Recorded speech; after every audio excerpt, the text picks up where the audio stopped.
Hello, welcome to The Outspoken Artist.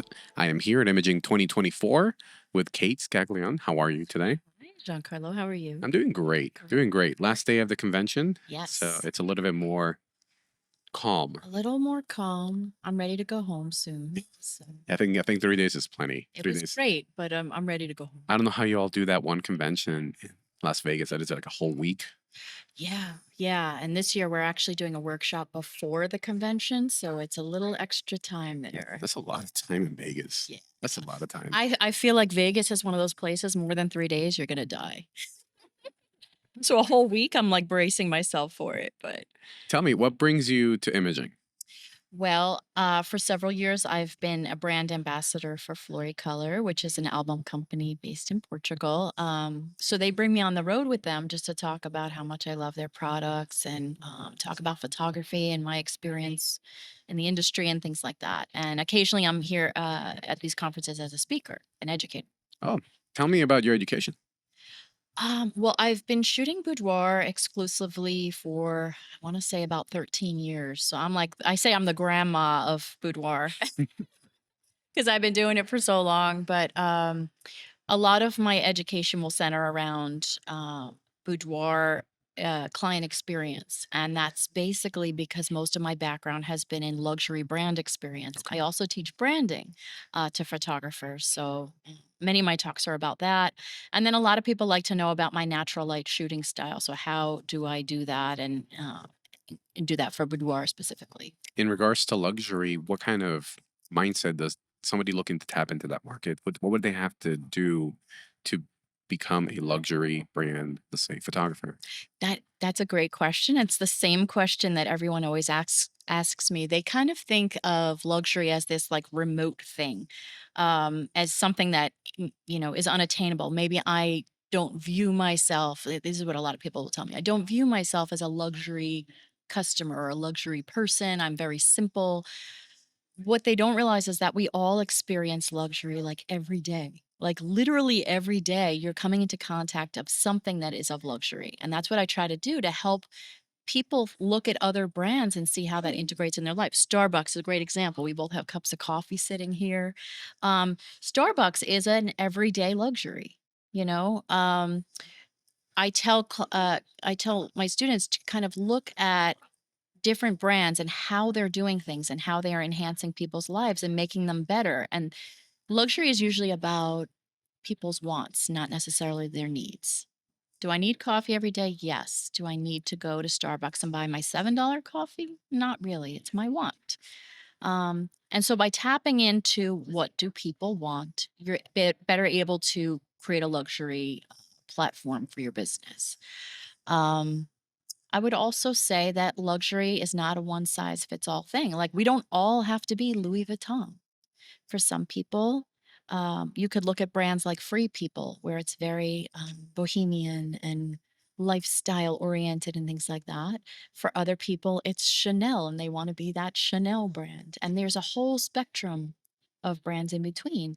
And we can look at those brands and kind of emulate what they're doing exceptionally well and borrow that and scale it for our own businesses. Where's floor color fit into all this in your business?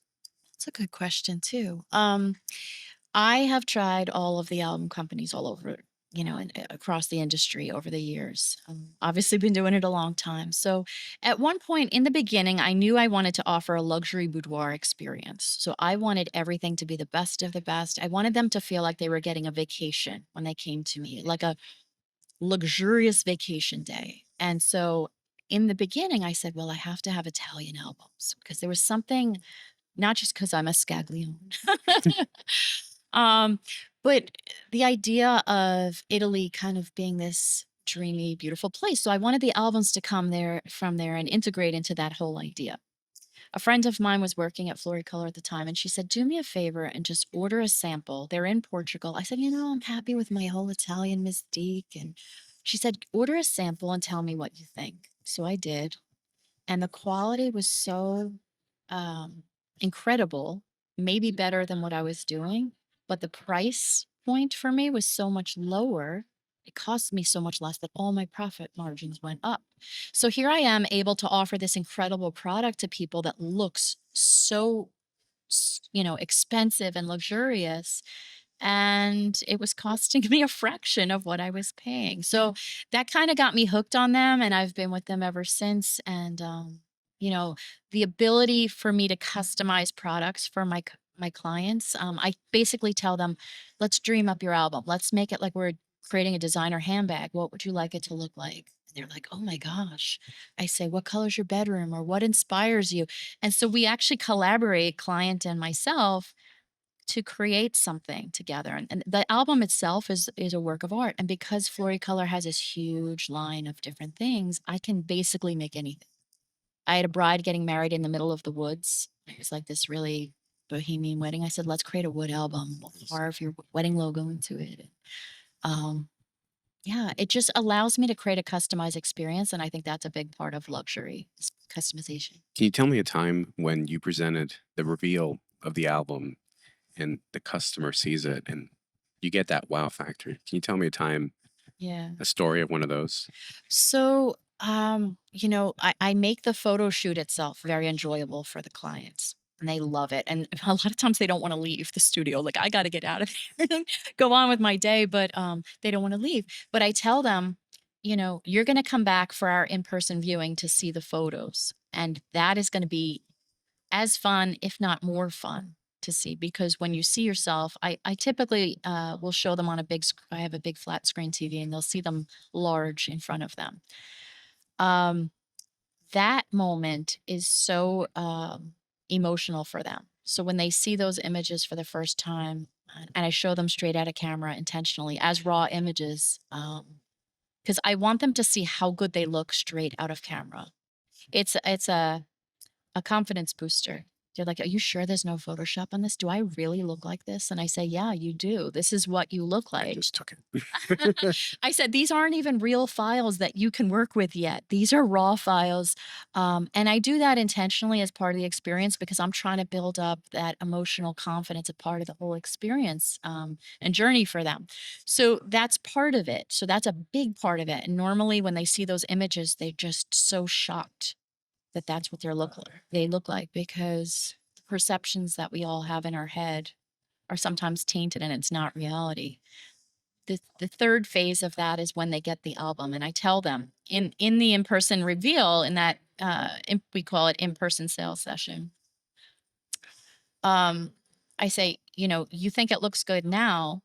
I'm going to do some retouching, so it's just going to make it print perfect. But when you see yourself in print, it's gonna blow your mind. And I actually make them come to the studio to pick up the album. In certain circumstances, I'll drop ship to them if it's more convenient or whatever. But most of the time I say, "Come."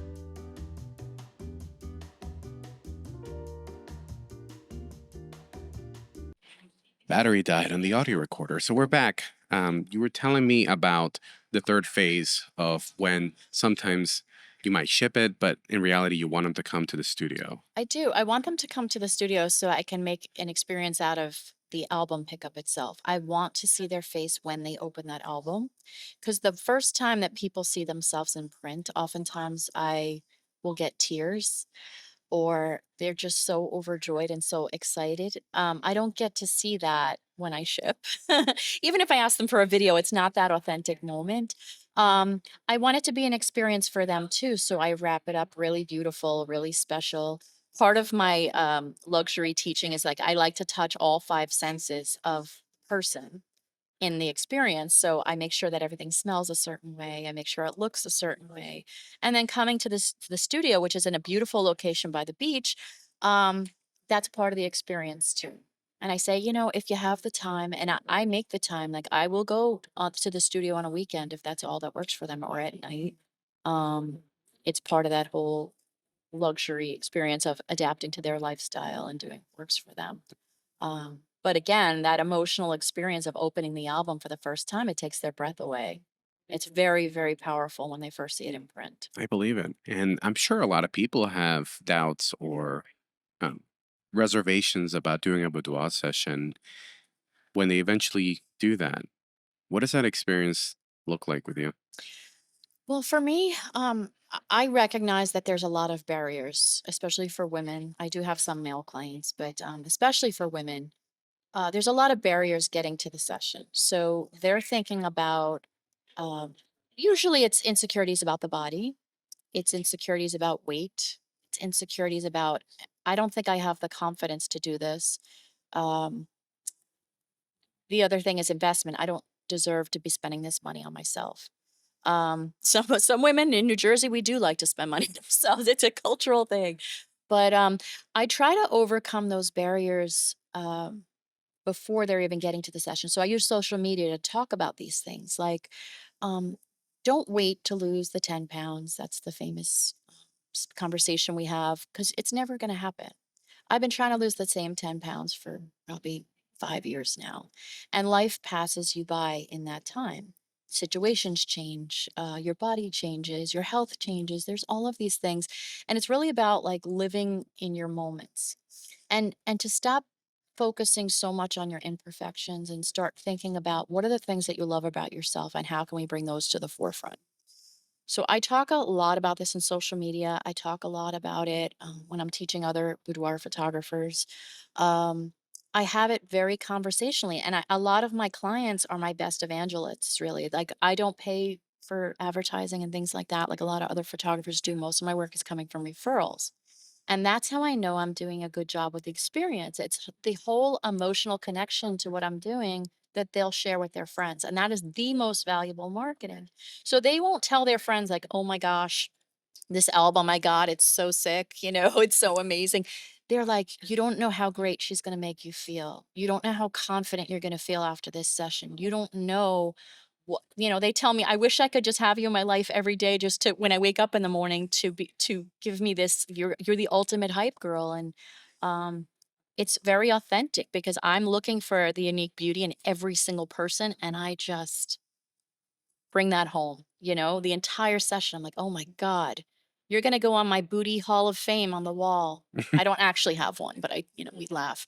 Or you're the hair hall of fame, or oh my god, your eyes, or like I am finding the thing that is so unique about them, and I'm like really making sure that they're aware of these things. So to answer your question again, I mean, I think I started in social media and start having that conversation in a very authentic way and then I start to do it, reinforce it during the session, and then I keep the relationships with my clients after the shoot. I don't want them just to take the book and go away.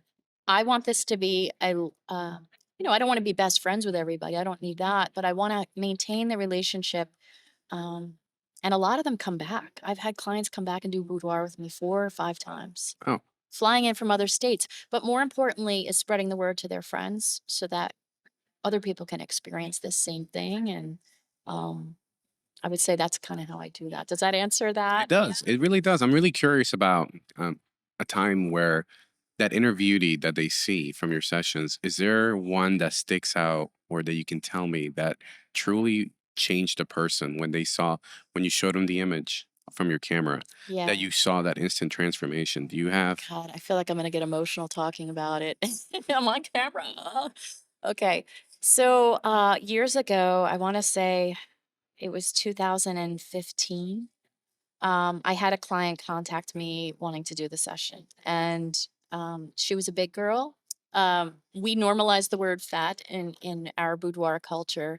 We like to say fat because it's a neutral judgment of our bodies. It's okay to be large or fat or you know um, big. We don't like to say plus size because we're like plus what? Like what is the baseline? There's no baseline. All bodies are beautiful and but she saw herself as a big girl and she wanted to do the session for her soon to be husband, but she really didn't feel that she belonged there. She booked the session. When she got there, she was in the hair and makeup chair and she was crying. And she said, "What am I doing here? Why am I here?" And I said, "You're here because you're beautiful and that you belong here and you deserve to celebrate yourself." And I struggle that you can't see that. And I would like to use this opportunity to help you see that. And she cried all through hair and makeup. My my stylists were a little overwhelmed by the emotion. But when her hair and makeup was done and she looked in the mirror, it was like an aha moment, like, "Oh my God, I look like this?" Like she felt like she transformed into a celebrity. She stopped thinking about her body and she's like, "Look at my face, look at my hair, look at my outfit." Like it became not about the negative and became about the positive. So during the photo shoot, it's my process to just to make sure that they are feeling comfortable. I adjust my voice to how I perceive their energy. So if they're party girls and they're really confident and hyped up, I will go there. If I could see that somebody's nervous, I take it really low. I take it slow. I've been told my voice can put people to sleep. I hope I'm not doing that. But I kind of neutralize their nervous system so they're not feeling all the nerves and focused on that. And so, anyway, when she got through the session, it maybe took about 8 minutes in. So, the first 8 minutes were tough. She was stiff. She still had like the red, teary eyes. About 8 minutes in, it was like a butterfly coming out of a cocoon. And I just saw it. Like I can see it. And it was just a split-second moment that everything changed, and it was no longer about, "I'm the fat girl," or "I'm the not pretty girl," or "Nobody notices me and I'm invisible," and she became this goddess. And when I printed her album, she gave me permission to share her images, which was huge because she had a hard time even taking off her clothes in front of me to do the session. She even told me that she struggled taking off her clothes in front of her husband. And for her to sign a waiver, for me to share these images with other women, it was just that was the proof right there of the impact that it had on her. She was proud to show it. And when I showed these images, the reaction that I got on social media was overwhelming. Like people are like, "Oh, damn. Oh, she's never felt that in her entire life." So for her to feel that way publicly from complete strangers, it was a validation that never existed for her before. And I noticed, I stayed in touch on social media. And I noticed things about her started to change. She started to wear makeup. She started dressing differently after this. She started carrying herself differently. And I still think about her. She came back for another session again. And people would see those images and they'd come to me as inspiration. Like, I was looking at your Instagram and I want this. And they'd be pointing to her. And she's never been that in her life, so for that to happen was just huge. I'm getting a little teary. No, it's actually it pulls. It really does. I mean, I wasn't there, but it pulls because just seeing that life altering Yeah, moment happen and yeah. then carrying that along because who knows the impact it had on her marriage, on her how she carries herself going forward, and her experiencing impacting other women as well. Yeah. It's it's absolutely fascinating, which is crazy that Boudoir has this reputation that is pornography, but it's far from it. It's so far from it. To be honest, what they're wearing is the least of, my concerns because they can wear anything that they want. I can shoot a boudoir I say a boudoir session because it's the privacy and the intimacy of the environment that they can come and unfold and be their true sensual selves. So I don't care. I've done my own self-portraits wearing a dress, and I still consider it a boudoir, photo shoot.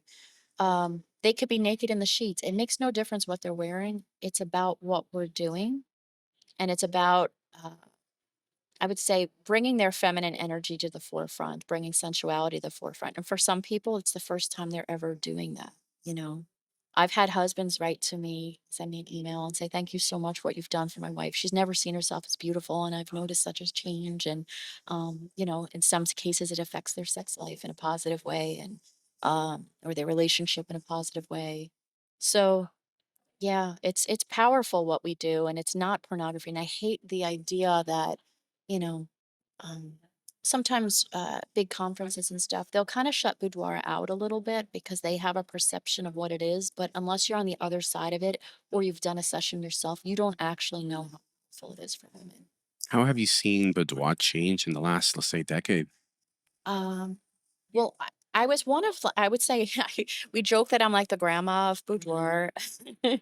Um, there was a whole crew of us that have been doing this from the very beginning, before it was an actual thing. It's become a thing. Like when women are getting married, they're like, "Oh, I got to do the shoot for the husband." It wasn't that before. It was a very small niche, and it was a very small population that was willing to do this with us. And um, it was also very private. It was a little taboo, like, "Oh, I'm doing this for myself, or I'm doing it for my husband, but I can't have anybody know about it." All that has changed. Women are now proud to share. I think the culture of women's place in society has changed drastically over the last 10 years, and we feel a lot more empowered to be ourselves and to do things, and to express ourselves in whichever way we choose, body, sensuality, any of that. Social media has grown exponentially, so people have vehicles to share, which they didn't used to. Um, the industry itself, I've seen it change that there was a smaller niche handful of us. Now it's flooded with boudoir photographers, and they've taken it in all different directions. So, and it's all good because there's something for everyone. Every woman is looking for something, or a man, as the case may be. Um, there's erotica. There was never like an erotica market before. I mean, the people are existing in a lifestyle, but there were never photographers, very skilled ones and very ethical ones willing to offer that service. So erotica is one. Um, I would say being more mainstream to the client audience. The education market has gotten really flooded so that everybody wants to be an educator now. I don't think everybody should be an educator. I think that they should be in it for the right reasons and they should be um, teaching the right things, like the power of this genre. And it's not just about making money and pretty pictures. Making money, there's a big topic because a lot of people, first of all, we all love money. Let's not deny that. But when you're doing boudoir and it's something so vulnerable for people, your motivation cannot be money based because you have to be connected to what they're experiencing. And I think that sometimes this constant focus on make the money gets a little bit in the way of that. There are ways to be profitable and still also be providing this very vulnerable service that we are. One thing that I think of as it pertains to the making money aspect is that it used to be that, having $100,000 studio, you can be successful. 200,000 is successful. 300,000 doing great. There's become a trend where people feel like photographers feel like they're a failure if they're not the $500,000 studio or the $1 million studio. Those are great things, but you have to be willing to do the things, the work and the sacrifices to be that kind of studio. I think that I would love photographers to know that it's okay to have your own values and like your own metrics of what is successful, and it doesn't always have to be based on money, you know? Yes, I do like to have a profitable studio, absolutely, and I'm always looking to build that, but, I can still feel successful without being a $1 million studio, you know?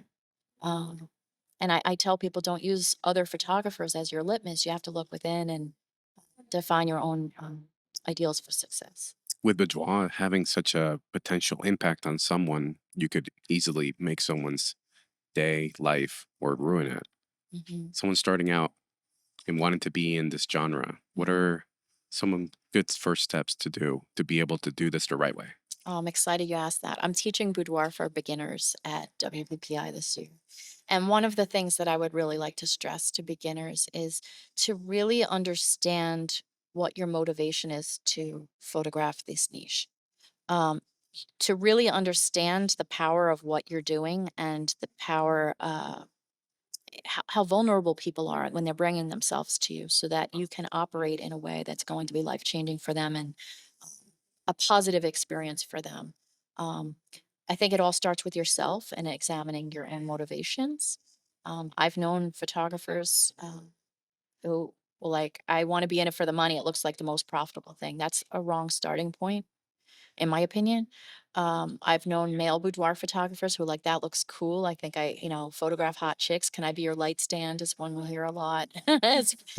Um, it's probably not the right motivation because that's not going to make a woman feel safe. Not at all. Um, so you have to really dig deep and understand your true motivations and what makes your motivations different from the person next to you that's doing the same thing. We all have to be unique. And so you have to do an emotional deep dive of yourself so that you can provide for your client in a really impactful way, in a differentiated way. No, that's good. That's really good. Um, let's see. Do you live by any quote or belief that you instill on yourself, others, that you would say, this is a reflection of how I like to live my life? It always changes.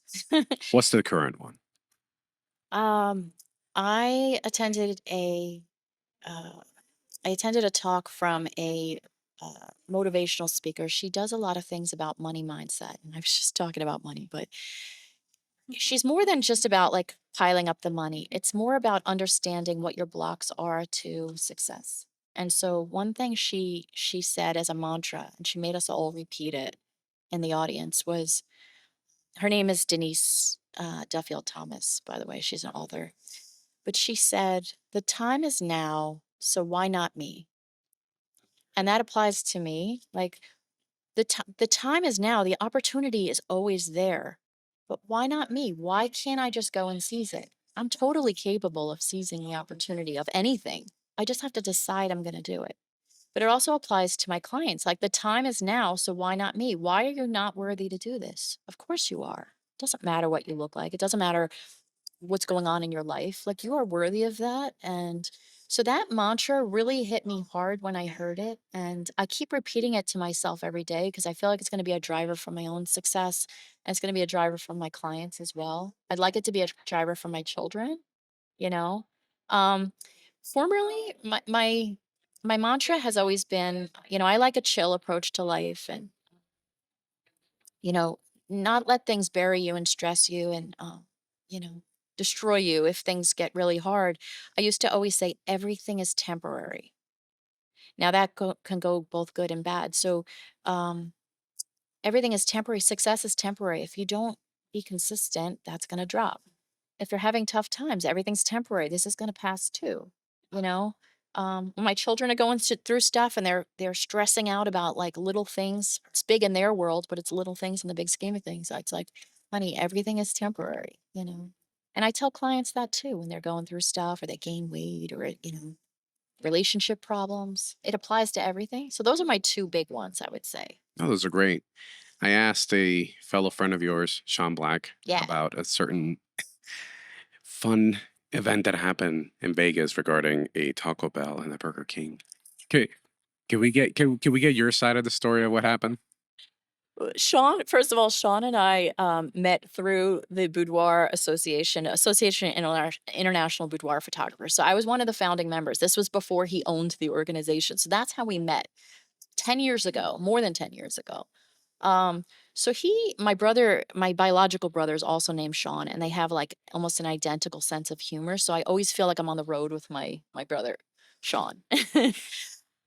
We were traveling for a conference and I was driving and I'm terrible with directions.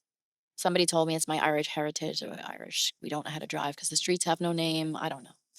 So I made a wrong turn. We ended up in Inglewood, California. We were in the LA area and I ended up in the hood. And I pull up. I said, I have to go to the bathroom. They're like, don't get out of the car. I'm like, no, no, we're cool. And we go to a Taco Bell and there was bulletproof glass. Bulletproof glass to order the food. I'm like, excuse me, knock, knock. I'm like, where's the restroom? Restroom had a key. Oh my Um, god. but I come out to the car and they're waiting in the car, like they're all terrified. We had black windows. I had rented a car and they gave me an Escalade with all black windows. So I'm like, oh my gosh, what do we? And we're driving through and I look across the street and there was a drug bust happening as we're double parked. Car, like, get in. So yeah, that was my wrong turn. It's my bad. I take responsibility for it, but Those are the kind of stories that you can expect if you take the leap and come to conventions. there's always an adventure, and there's always some hilarious anecdote that happens. Here in Louisville, they tasked me with making dinner reservations, and they wanted to know what's the local cuisine, like what's the local fare. So I'm like, I don't know. I do Google, and there's something called the hot brown. And Sounds wrong. it sounds wrong. It doesn't sound appetizing at all. But I read it. I'm like, cheese, turkey. It's baked in a skillet. There's like all this. So the entire trip, I've been teased about making them go eat hot breath. Just, it just doesn't sound appetizing. It was delicious, by the way. We went to the Brown Hotel, which is where it originated, and yeah. But every trip has something hilarious happening and unique, and I get to meet cool people like yourself, and Same. so I always enjoy it. Yeah, I love being on the road. Before I forget, Kate, where can people find your work, your education as well? So my education, typically I am either booked by one of the conferences. So, Association of International Boudoir Photographers. I'm often a speaker at those conferences. I'm not speaking there this year. I'm taking a break this year from that, but I have spoken about 4 or 5 times at that conference. WPPI, I've taught several classes there over the years. I've also taught some local professional photographers of America. Education is not my main focus. My clients are my main focus. So I see these educational opportunities as just gravy. I love teaching and sharing the knowledge, especially about branding and luxury branding. That's my thing. And natural light. Um, my Instagram is at life as fine art. And my website is the same, lifeasfineart.com. And I probably will put some educational items on my website for photographers only, just to teach in a more intimate setting if somebody needed more of a one-on-one experience. So That's wonderful. Well, Kate, I appreciate you taking the time thank you. away from the expo and joining me. Thank you. I hope I'll see you around. Yes, this has been great. Thank you, Thank Kate. you. Appreciate it. Bye.